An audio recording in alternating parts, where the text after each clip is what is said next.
Bonjour, je m'appelle Claire et je vais poster des vidéos de lecture de Platon tirées de ce livre. Euh, dans mon sens, c'est mieux.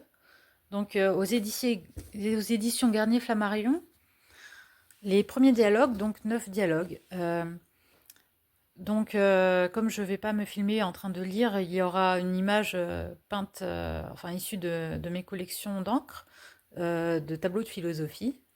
Et désolée, j'ai pas eu le courage de faire tout un dessin animé, donc il y aura juste une image pour chaque dialogue. Je vais essayer de faire les 9 d'ici dans les 3 mois. Euh, donc en fait, Platon écrit des dialogues entre son maître Socrate et d'autres personnes à Athènes, ou non athéniennes, mais qui se passent à Athènes. Et ce sont essentiellement des dialogues aporétique, c'est-à-dire beaucoup de questions sont posées sur ce que sont la vertu, la connaissance, la beauté, tout ça. Et donc vous verrez au cours des, des lectures ce qu'il en est. Donc voilà, je vous souhaite une bonne écoute. J'ajoute que la traduction et les notices sont de Émile Chambry. Alors, second Alcibiade. Il s'appelle comme ça parce qu'on pense qu'il a été écrit après le premier Alcibiade que je lirai un peu plus tard. Alors, le second Alcibiade, c'est sur la prière, genre maïeutique. Maïeutique, ça veut dire en fait qu'il amène son interlocuteur à énoncer une vérité qu'il avait en lui et qu'il ne trouvait pas lui-même. Alors, personnage du dialogue. Socrate et Alcibiade. C'est écrit comme une pièce de théâtre, donc il y a les prénoms et après il y a ce qu'ils disent. Alors, Socrate. Est-ce que tu vas prier le dieu Alcibiade? Alcibiade. Certainement, Socrate. Socrate. Tu as l'air bien sérieux et je te vois baisser les yeux vers la terre, comme si tu étais plongé dans quelque méditation. Alcibiade. Y a-t-il donc lieu à méditation? Socrate. À la méditation la plus sérieuse, Alcibiade, c'est du moins mon avis. Car dis-moi, au nom de Zeus, ne crois-tu pas que les dieux, quand nous leur adressons des prières publiques ou privées, exaucent parfois les unes, rejettent les autres, accordent aux uns, refusent aux autres? Alcibiade, si je le crois. Socrate. Dès lors, ne penses-tu pas qu'il faut avoir beaucoup de prévoyance, de peur de demander à son insu de grands mots, en croyant demander de grands biens, et de trouver les dieux en disposition d'accorder ce qu'on leur demande? C'est ainsi, par exemple, qu'Oedipe leur demanda, dit-on, que ses fils se partageassent leur patrimoine avec le fer. Il pouvait les prier d'écarter de lui les mots présents. Il en ajoute à d'autres, par ses imprécations, à ceux qui l'accablaient. Aussi, ses vœux s'accomplirent et il en résulta même une foule de conséquences terribles qu'il n'est point nécessaire de rapporter en détail. Mais Socrate, tu me parles là d'un homme en délire, car peux-tu croire qu'un homme saint d'esprit eût fait de telles prières? Socrate. Mais à ton avis, le délire n'est-il pas l'opposé du bon sens? Alcibiade. Si fait. Socrate. Ne crois-tu pas qu'il y a des hommes insensés et des hommes sensés? En fait, il y a une petite note sur le fait que Oedipe était en délire. Donc je vais la lire. Comme ça, on essaie de se rappeler en fait. Alors,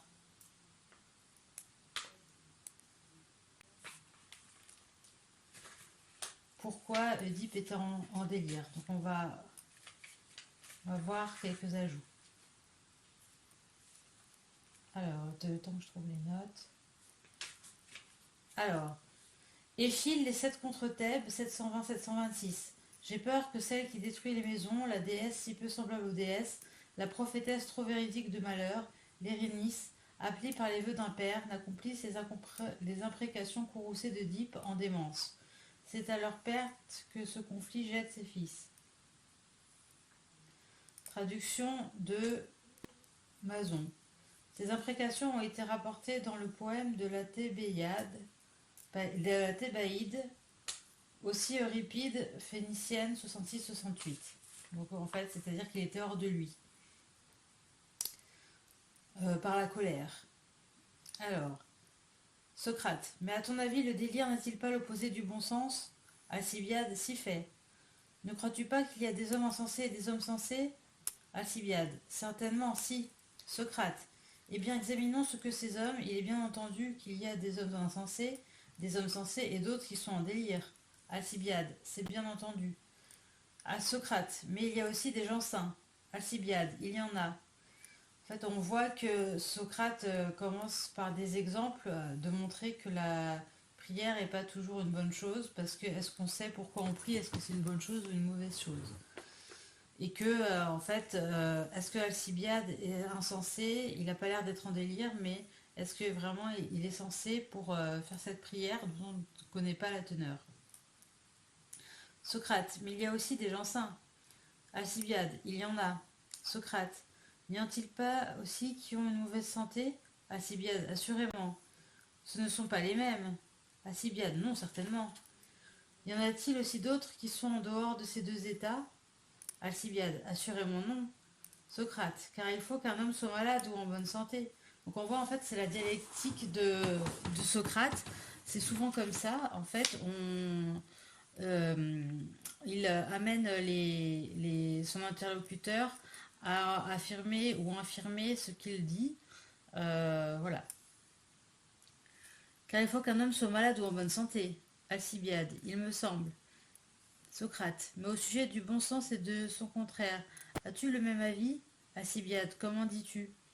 Socrate, je te demande si à ton avis on est forcément sensé ou insensé, ou s'il y a entre les deux un troisième état qui fait que l'homme n'est ni sensé ni insensé.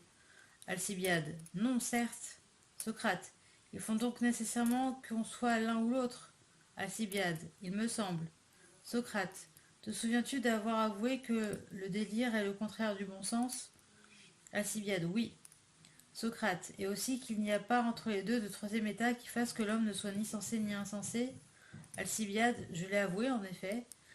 Socrate, mais peut-il y avoir deux contraires à une seule chose? Alcibiade, pas du tout.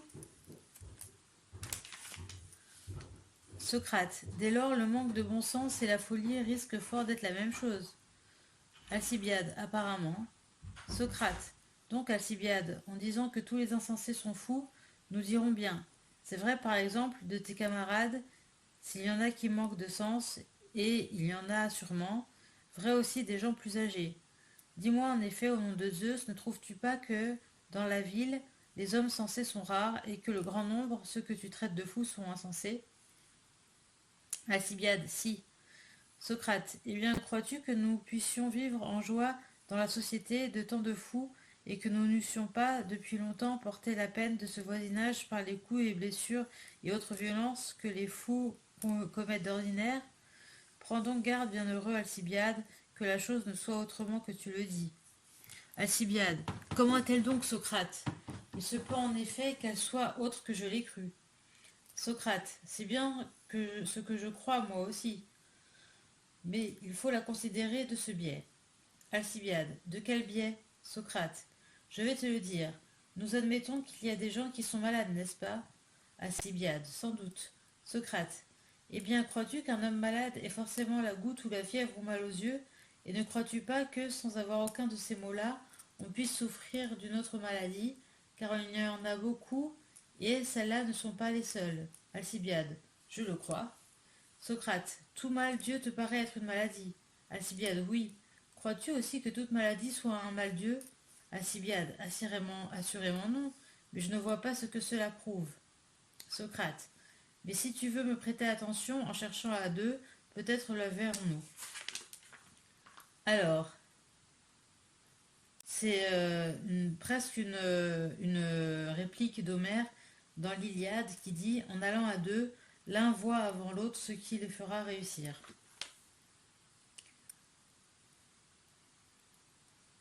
Eh bien, je t'écoute de toutes mes oreilles, dit Alcibiade. Socrate, ne sommes-nous pas convenus que tout mal-dieu est une maladie, mais que toute maladie n'est pas un mal-dieu?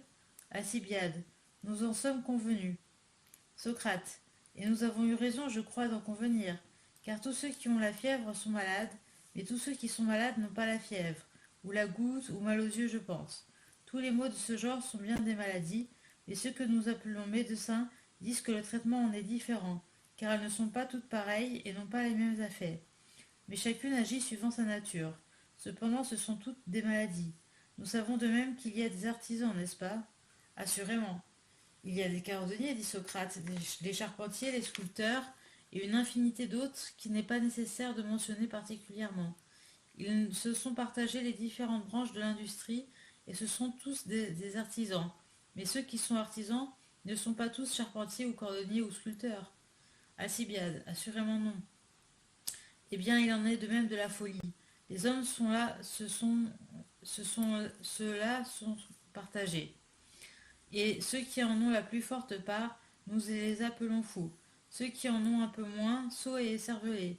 Ceux qui veulent user des termes les plus doux les traitent soit d'exaltés, soit de gens simples, ou sans malice, ou sans expérience, soit de nigauds, et en cherchant tu trouveras beaucoup d'autres noms.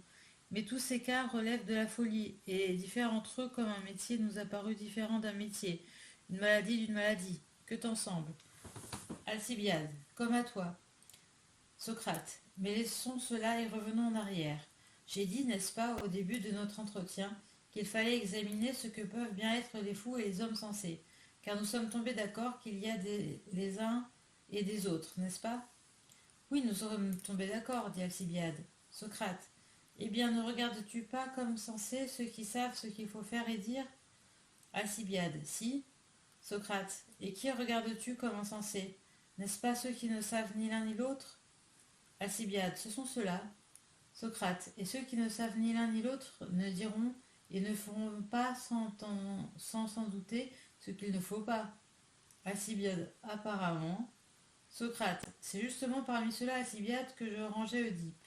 Mais parmi nos contemporains, tu en trouveras aussi beaucoup qui, sans être en colère comme lui, croient demander aux dieux pour eux-mêmes, non des maux mais des biens. Lui ne demandait pas des biens et ne croyait pas non plus en demander. Et il y en a d'autres qui font tout le contraire. Je pense en effet que toi, tout le premier, si le Dieu que tu vas prier t'apparaissait et qu'il te demanda, avant que tu fasses aucune prière, si tu serais content de devenir roi de l'État athénien, et que, si le présent te paraissait mesquin et trop mince, il ajouta de toute la Grèce, puis que te voyant encore peu satisfait, à moins qu'il ne te promît l'Empire de toute l'Europe, il te promit non seulement cela, mais encore que le jour même, si tu le désirais, tout le monde saurait qu'Alcibiade, fils de Clinias, est roi. Je suis persuadé que tu t'en tirerais au comble de la joie, comme ayant obtenu les plus grands biens. On voit que c'est un peu ironique. Alcibiade. Et moi, Socrate, je suis persuadé que n'importe quel autre que moi le serait aussi, si pareille aubaine lui arrivait. Socrate. Tu ne voudrais pourtant pas sacrifier ta vie pour posséder le pays et la souveraineté de toute la Grèce et des barbares. Alcibiade. Non, sans doute, car à quoi bon si je ne devais en jouir aucunement? Socrate. Et si tu devais en retirer du mal et du dommage, tu ne le voudrais pas non plus dans ces conditions. Alcibiade. Non, certes. Socrate. Tu vois donc bien qu'il n'est pas sûr ni d'accepter à la gère ce qui vous est offert, ni de te le demander, ni de le demander soi-même, si l'on doit en recevoir du dommage ou même perdre la vie. Nous pourrions citer beaucoup de gens qui, ayant ambitionné la tyrannie et fait tous leurs efforts pour y parvenir dans l'idée qu'ils travaillaient pour leur bien, ont été en but aux embûches à cause de leur tyrannie même et ont perdu la vie. Je pense que tu n'es sans doute sans avoir entendu parler de certains événements qui sont arrivés tout récemment, lorsque le mignon d'Archélaos, tyran de Macédoine, non moins épris de la tyrannie que celui-ci de son mignon, tua son amant dans la persuasion qu'il allait être à la fois tyran et heureux. Mais après avoir joui de la tyrannie 3 ou 4 jours, il fut assailli à son tour par d'autres ambitieux et périt. Tu vois que parmi nos concitoyens aussi, et ceci ce n'est point par ouï dire que nous le savons, mais pour l'avoir vu de nos propres yeux, tous ceux qui jusqu'à ce jour ont brigué la charge de stratège et l'ont obtenue sont encore à présent exilés de cette ville ou bien ont perdu la vie. Ceux d'entre eux qu'on croit avoir le mieux réussi ont passé par une foule de dangers et de frayeurs, non seulement pendant leur commandement, mais encore après leur retour dans leur patrie, où ils n'ont cessé d'être assiégés par les sycophantes, aussi violemment que par les ennemis, au point que certains d'entre eux voudraient n'avoir pas commandé plutôt que d'avoir été généraux. Si encore les dangers et les travaux amenaient quelque avantage, il y aurait quelques raisons à s'y exposer, mais c'est tout le contraire. Tu trouveras qu'il en est de même à l'égard des enfants. Bien des gens ont souhaité d'en avoir et, après en avoir obtenu, sont tombés dans les plus grands malheurs et les plus grands chagrins, car les uns, ayant eu des enfants qui ont toujours été méchants, ont passé toute leur vie dans les chagrins, et les autres, en ayant de bons, mais ayant eu le malheur de les perdre, sont devenus aussi misérables que les premiers et préféraient n'avoir pas eu d'enfants plutôt que d'en avoir eu. Cependant, malgré la parfaite clarté de ces exemples et de beaucoup d'autres du même genre, il est rare de trouver un homme capable de refuser ce qu'on lui donne ou qui, pouvant l'obtenir par prière, se retienne de prier. La plupart ne refuseraient point la tyrannie si on la leur offrait, ni le commandement des armées, ni beaucoup d'autres choses dont la possession est plus nuisible qu'utile. Ils prieraient même pour les obtenir s'ils ne les possédaient pas.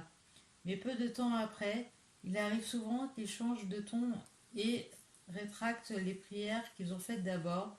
Aussi, moi, je me demande si ce n'est pas véritablement à tort que les hommes accusent les dieux en disant qu'ils sont les auteurs de leurs maux.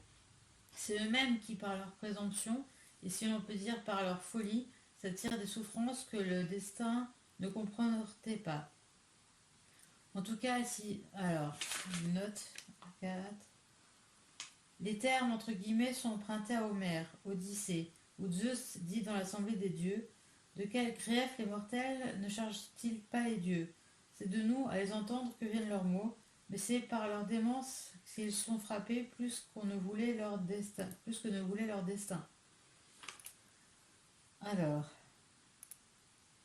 en tout cas, Alcibiade, il semble bien que le bon sens ne manquait pas à ce poète, qui, ayant, comme je pense, des amis insensés, et les voyant faire et demander aux dieux des choses qu'ils auraient mieux fait de négliger, et qui leur paraissaient bonnes, composa pour eux tous une prière commune à peu près ainsi conçue. Roi Zeus, dit-il, accorde-nous les biens, que nous t'en prions ou ne t'en prions pas, et éloigne de nous les maux, quand même nous les demanderions. Ce langage du poète me paraît à moi beau et sûr. Pour toi, si tu as quelque chose à y redire, ne garde pas le silence. Alcibiade. Il est malaisé, Socrate, de contredire ce qui est bien dit. Cependant, je songe à une chose. C'est le nombre de mots que l'ignorance cause aux hommes, lorsque, comme il paraît, elle nous fait faire à notre insu, et ce qui est le comble, nous fait demander aux dieux les choses les plus funestes. Personne ne s'en doute, et tout le monde se croit en état de demander aux dieux pour lui-même les plus grands biens, mais non les plus grands maux, car cela ressemblerait vraiment à une imprécation et non à une prière. Socrate. Et peut-être, excellent Alcibiade, un homme plus sage que toi et moi dirait que nous avons tort de blâmer ainsi l'ignorance à la légère, sans ajouter que c'est l'ignorance de certaines choses et que c'est un bien pour certaines personnes, dans certaines conditions, comme c'est un mal pour ceux dont nous avons parlé. Alcibiade. Comment dis-tu? Peut-il donc y avoir une chose qui soit meilleure d'ignorer que de connaître, quel que soit l'état où on se trouve? Socrate. Je le crois pour ma part. Et toi, ne le crois-tu pas? Alcibiade. Non, certes, par Zeus. Socrate. Assurément, je ne t'accuserai pas de vouloir faire à ta mère ce qui firent, dit-on, à leur Oreste et Alcméon, et d'autres qui ont commis les mêmes crimes. Alcibiade. Au nom de Zeus, parle mieux, Socrate. Socrate. Ce n'est pas, Alcibiade, à celui qui déclare que tu ne voudrais pas commettre un pareil acte et que tu dois dire de parler mieux. C'est bien plutôt à celui qui dirait le contraire, puisque l'acte te semble si abominable qu'il ne faut même pas le nommer à la légère. Mais crois-tu qu'Oreste, s'il avait été dans son bon sens, s'il avait su quelle était pour lui la meilleure conduite à tenir, aurait osé rien faire de ce qu'il fit? Alcibiade. Non, certes. Socrate. Ni personne autre, je pense. Alcibiade. Non, assurément. Socrate. C'est donc à ce qu'il paraît un mal que l'ignorance du mieux, et il est fâcheux de ne pas connaître le mieux. Alcibiade. Il me semble. Socrate. Un mal pour Oreste et pour tous les autres? Alcibiade. Oui. Socrate. Maintenant considérons aussi ce cas.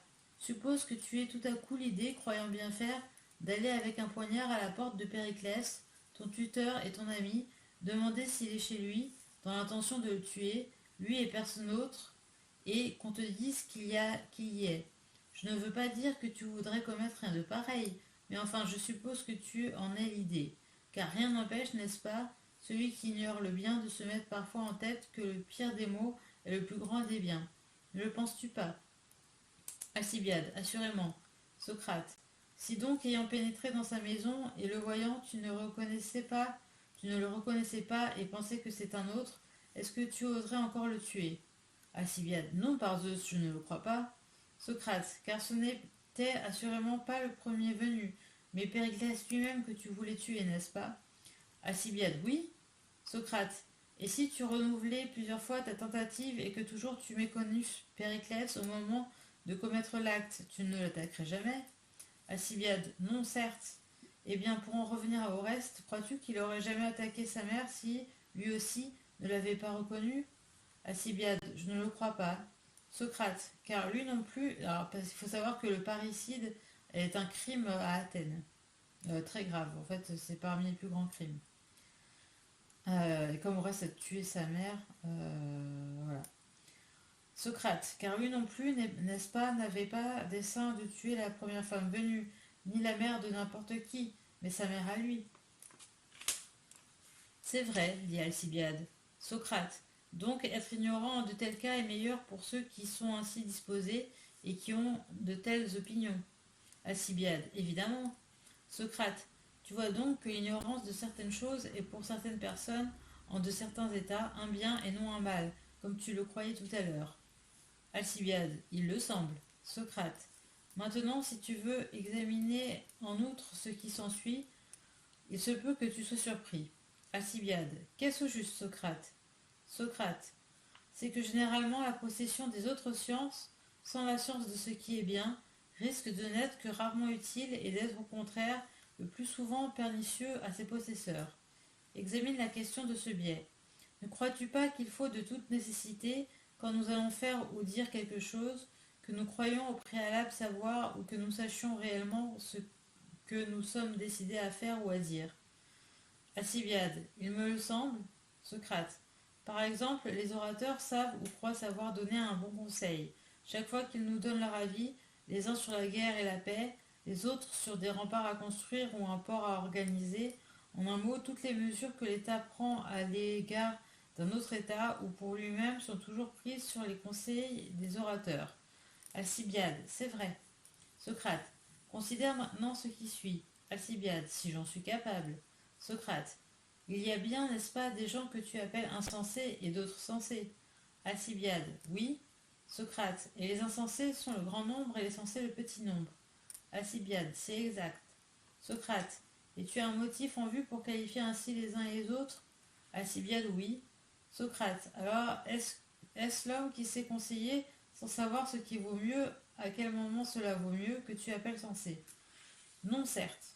Ce n'est pas non plus, je pense, celui qui sait ce qu'est la guerre en elle-même, sans savoir quand et combien de temps il est meilleur de la faire, n'est-ce pas? Alcibiade, non. Socrate, ni non plus celui qui sait tuer un homme ou lui ravir ses biens, ou le faire exiler de son pays, sans savoir quand et envers qui il est meilleur d'agir ainsi. Alcibiade, non, assurément. Socrate, alors c'est un homme qui sait faire quelques-unes de ces choses à la condition qu'il ait en même temps la connaissance du bien, et cette connaissance est la même certainement que celle de l'utile, n'est-ce pas? Parce que le bien, le beau et l'utile, c'est la même chose pour Socrate. Alors, Alcibiade, oui.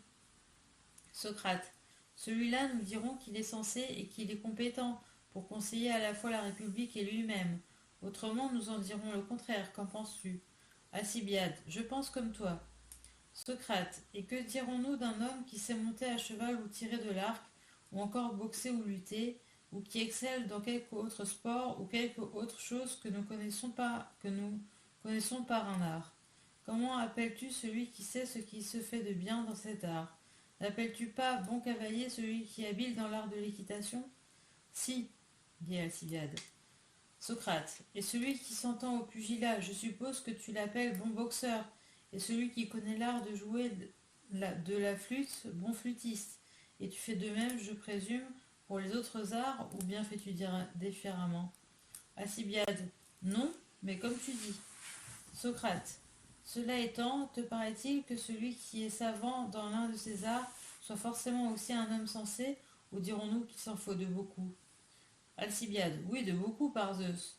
Socrate, que penses-tu que serait un État composé d'archers et de joueurs de flûte habiles, et aussi d'athlètes et d'artisans de toutes sortes, avec lesquels seraient mêlés les gens dont nous parlions tout à l'heure, qui s'entendent à faire la guerre et à mettre à mort, et aussi des orateurs gonflés de leur talent politique, si tous ces gens-là étaient dépourvus de la connaissance du bien, et que personne ne sût quand il est bon de se servir de chacun de ces arts et à l'égard de qui?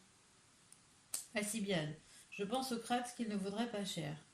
Socrate, tu aurais le droit de le dire, je pense, en voyant chacun d'eux mettre son poids d'honneur et assigner la plus large part de son activité de citoyen à ce en quoi il se surpasse lui-même, c'est-à-dire à ce que son art produit de mieux, tandis que sur ce qui est le meilleur pour l'État et pour lui-même, il se trompe la plupart du temps, parce que je présume, il se fie sans réflexion à l'opinion.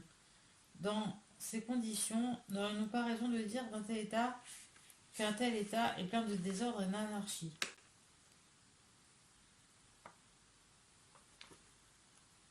Nous aurions bien raison par Zeus, dit Alcibiade. Socrate, or n'avons-nous pas admis qu'il faut d'abord de toute nécessité que nous croyions savoir ou que nous sachions réellement ce que nous sommes disposés à faire ou à dire? Alcibiade, nous l'avons admis. Et si quelqu'un fait ce qu'il sait ou croit savoir, et qu'il y joigne la science de l'utile, ne trouverions-nous pas qu'il est utile à l'État et à lui-même? Alcibiade, certainement. Mais si, je suppose, il fait le contraire, il ne sera ni à l'État ni à lui-même. Il ne le sera ni à l'État ni à lui-même, utile. Non, certes, dit Alcibiade. Eh bien, persistes-tu dans ton sentiment ou en as-tu changé? Alcibiade, non, je pense comme toi. Socrate, n'as-tu pas dit que la plupart des gens étaient insensés et que les gens sensés étaient le petit nombre? Alcibiade, si. Socrate, dès lors nous affirmons à nouveau que le grand nombre se trompe sur ce qui est le meilleur, parce que la plupart du temps il se fie, je crois, sans réflexion à l'opinion. Alcibiade, oui, nous l'affirmons. Socrate, il est donc avantageux à la plupart des gens de ne pas savoir et de ne pas croire savoir, si cela doit les exciter à faire ce qu'ils savent ou croient savoir, et si, le faisant, ils s'attirent plus de mal que de bien. Alcibiade, rien de plus vrai. Socrate, tu vois maintenant que, quand je disais que la possession des autres sciences sans la science du bien risque de n'être que rarement utile, et que ces sciences sont le plus souvent pernicieuses à leurs possesseurs, j'avais évidemment bien raison de le soutenir. Alcibiade, je ne le voyais pas tout à l'heure, mais je le vois à présent. Socrate, il faut donc que l'État et l'âme qui veut vivre comme il faut s'attachent à cette science absolument commune, comme un malade à son médecin, ou celui qui veut naviguer en sûreté à un pilote. Car, sans cette science, plus le vent de la fortune est favorable pour l'acquisition des richesses, la force corporelle ou quelque autre avantage du même genre, plus grande, semble-t-il, sont nécessairement les fautes qui en résultent. Celui qui, comme on dit, est universel dans les sciences et dans les arts, mais qui est dénué de cette science et se laisse conduire par chacune des autres sciences, ne sera-t-il pas évidemment le jouet des fureurs de la tempête, comme il le mérite, puisque, comme je m'imagine, il navigue toujours sans pilote en haute mer, n'ayant pour faire sa course qu'un court espace de vie. En sorte qu'ici aussi le mot du poète me semble avoir son application quand il dit de certains personnages qu'il connaissait beaucoup de métiers, mais qu'il les connaissait tous mal, ajouta-t-il. Alcibiade. Comment le mot du poète peut-il s'appliquer ici, Socrate? Pour moi, je ne vois pas qu'il se rapporte en quoi que ce soit à notre sujet. Socrate. Il s'y rapporte et même exactement. Mais ce poète, mon excellent ami, comme presque tous les poètes, parle par énigme. Car toute poésie est naturellement énigmatique, et il n'appartient pas au premier venu de la comprendre. Outre sa nature énigmatique, quand le poète est un homme envieux et qui veut non pas nous découvrir sa sagesse, mais la cacher le plus possible, alors c'est une affaire extrêmement ardue que de pénétrer la pensée de chacun d'eux. Car tu ne penses pas, n'est-ce pas, qu'Homère, le plus divin et le plus sage des poètes, ignora qu'il n'est pas possible de savoir mal, car c'est lui qui dit que de Margitès qu'il connaissait beaucoup de métiers, mais qu'il les connaissait tous mal. Mais il part par énigme, je pense. Il a mis mal pour mauvais, et il savait pour savoir. Cet arrangement sort de la mesure, mais ce qu'il veut dire, à savoir qu'il connaissait beaucoup de métiers, mais qu'il était mauvais pour lui de les connaître tous. Il est donc clair qu'il était mauvais, que s'il était mauvais pour lui de connaître beaucoup de choses, c'est qu'il était un piètre individu. Si du moins il faut croire à nos raisonnements précédents. Donc il glisse en fait le mot mal comme mal connaître une technique, à mauvais, en fait la personne elle est mauvaise éthiquement. Donc voilà, il utilise cet argument pour essayer de faire, pour la suite, arriver à une conclusion. Et essayer que Alcibiade ne se rende pas compte voilà, de l'approximation et qu'il accepte ce que dit Socrate. Alors Alcibiade, il me semble à moi Socrate qu'il le faut. Autrement, j'aurais peine à croire à d'autres raisonnements si je ne croyais même pas à cela. Socrate, et tu as raison de penser ainsi. Alcibiade, je te répète que je le pense. Socrate, mais poursuivons au nom de Zeus, tu vois, je suppose, la grandeur et la nature de l'embarras où nous sommes, et il me semble que tu le partages, car tu passes sans relâche d'un côté à l'autre. Ce que tu as approuvé le plus, tu le condamnes, et tu ne peux rester dans le même sentiment. Si donc le Dieu que tu vas prier se montrait encore à toi en ce moment, et te demandait avant que tu aies formulé aucune prière, si tu te contenterais de quelqu'une des choses dont nous avons parlé au commencement, ou s'il te permettait de demander ce que tu voudrais, qu'est-ce qui te paraîtrait le plus avantageux? De recevoir de lui ce qu'il te donnerait, ou de demander toi-même quelque chose? Alcibiade. Ah, par les dieux, Socrate, je suis incapable de te répondre ainsi au pied levé. Il me semble que ce serait sot de demander quelque chose, et qu'il faut vraiment faire grande attention pour ne pas demander soi-même à son insu des mots, en croyant que ce sont des biens, et de ne pas avoir quelque temps après à changer de ton, selon ton expression, et à rétracter le vœu qu'on avait fait d'abord. Socrate, n'est-ce pas parce qu'il en savait plus que nous que le poète que j'ai cité au commencement de notre discussion recommandait de prier les dieux, d'éloigner les mots quand même on les demanderait? Alcibiade, il me le semble. Socrate, c'est une prière semblable à Alcibiade que les lacédémoniens font en toutes circonstances et pour eux et pour l'État, soit par imitation de ce poète, soit par suite de leurs propres réflexions.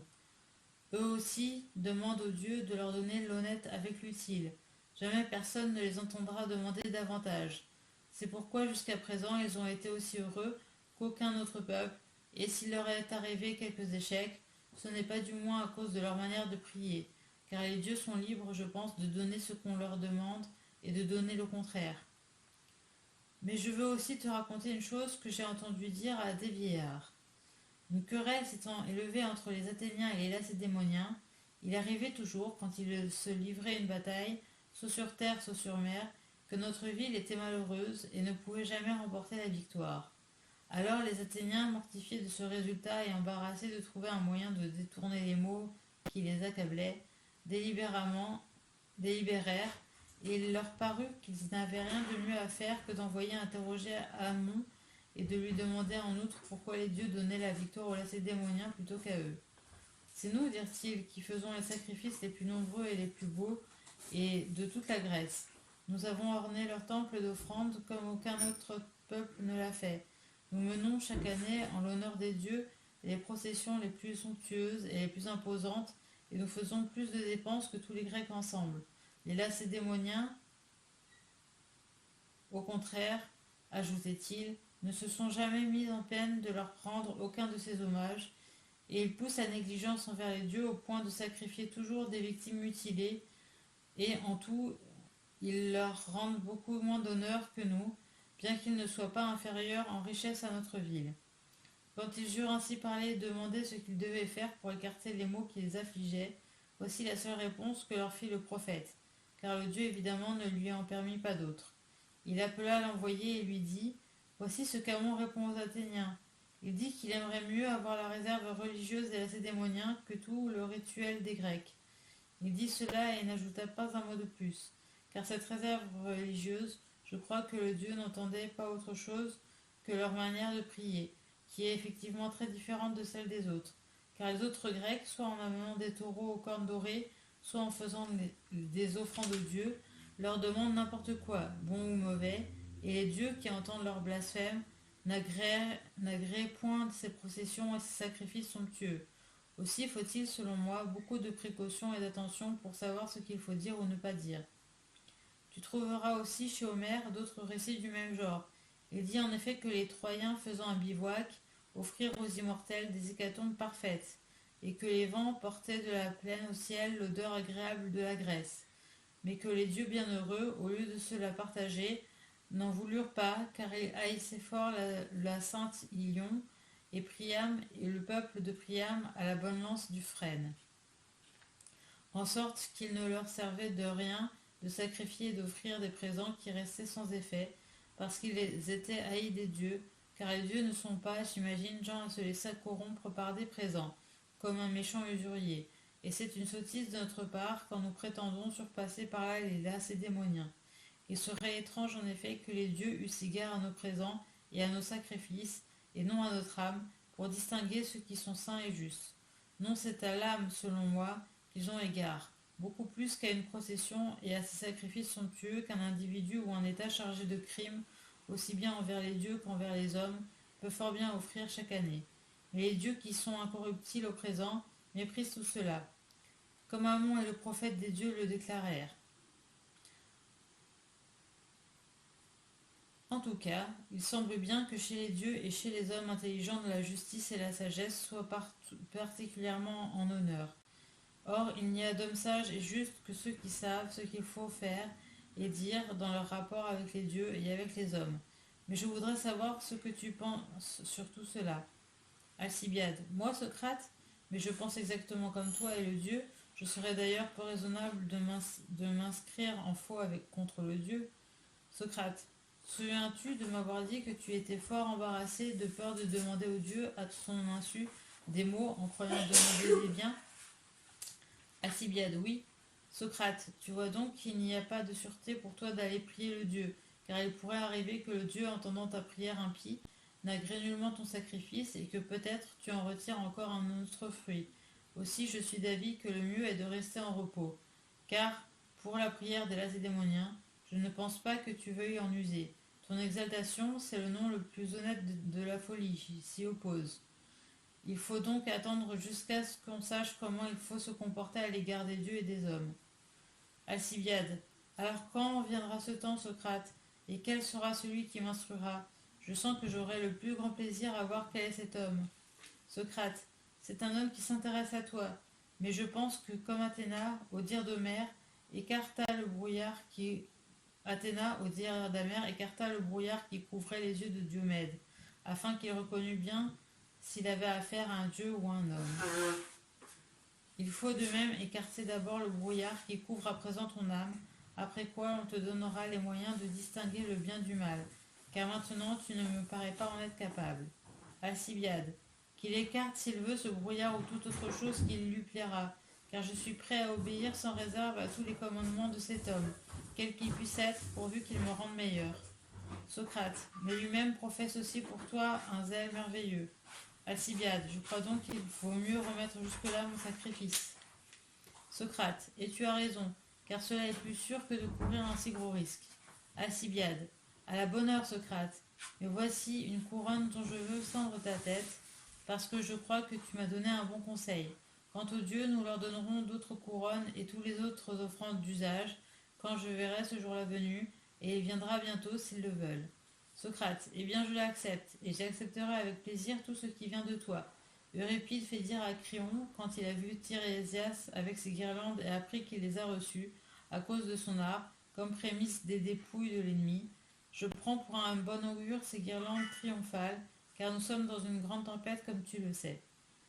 Je fais comme lui et je regarde comme un bon augure cette pensée que tu as eue, car je crois que je ne suis pas dans une moindre tempête que Créon, et je voudrais triompher de tes amoureux. Voilà, parce qu'il a plein d'amoureux qui lui conseillent de devenir tyran, Alcibiade. Alors,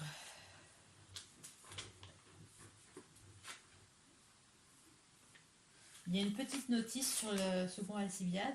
Je te le lis. Alors, au chapitre 3 du premier livre des Mémorables, Xénophon, parlant de la religion de Socrate, dit: il demandait aux dieux simplement de lui accorder les biens, persuadé que les dieux savent parfaitement ce que sont les biens. Leur demander de l'or, de l'argent, la royauté ou quelque autre chose de ce genre, c'était à son avis leur demander un coup de dé, une bataille ou que autre chose dont le résultat est manifestement incertain. En faisant de modestes offrandes sur ces modestes revenus, il ne croyait pas moins faire que ceux qui, sur des ressources nombreuses et grandes, offrent de nombreux et grands sacrifices.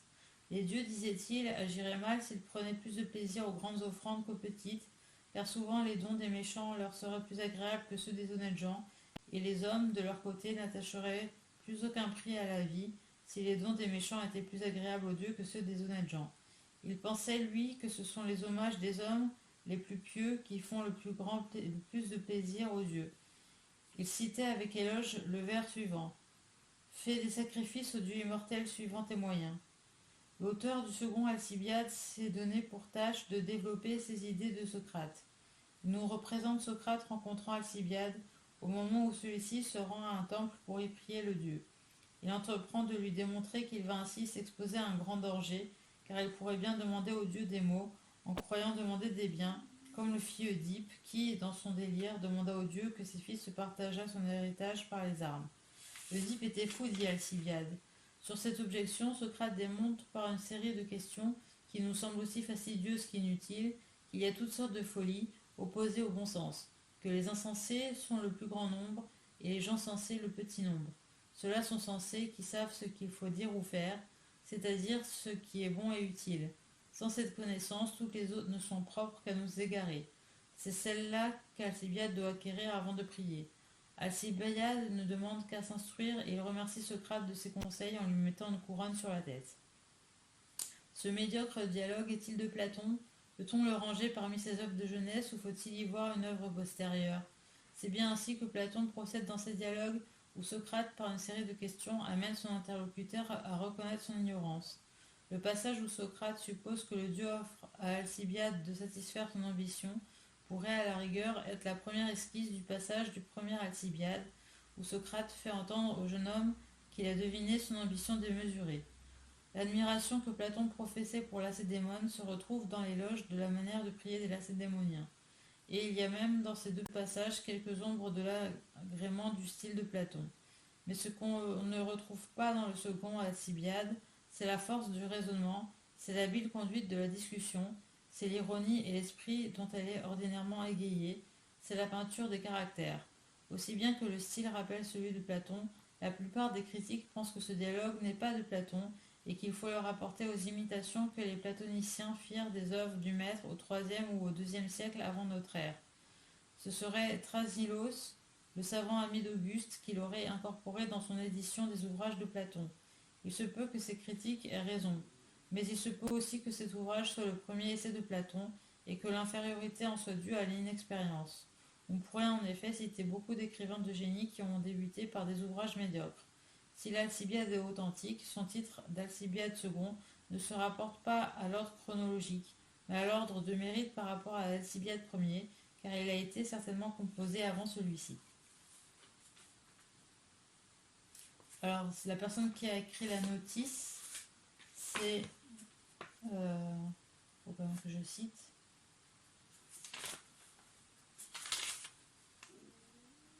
par Émile Chambry. Voilà.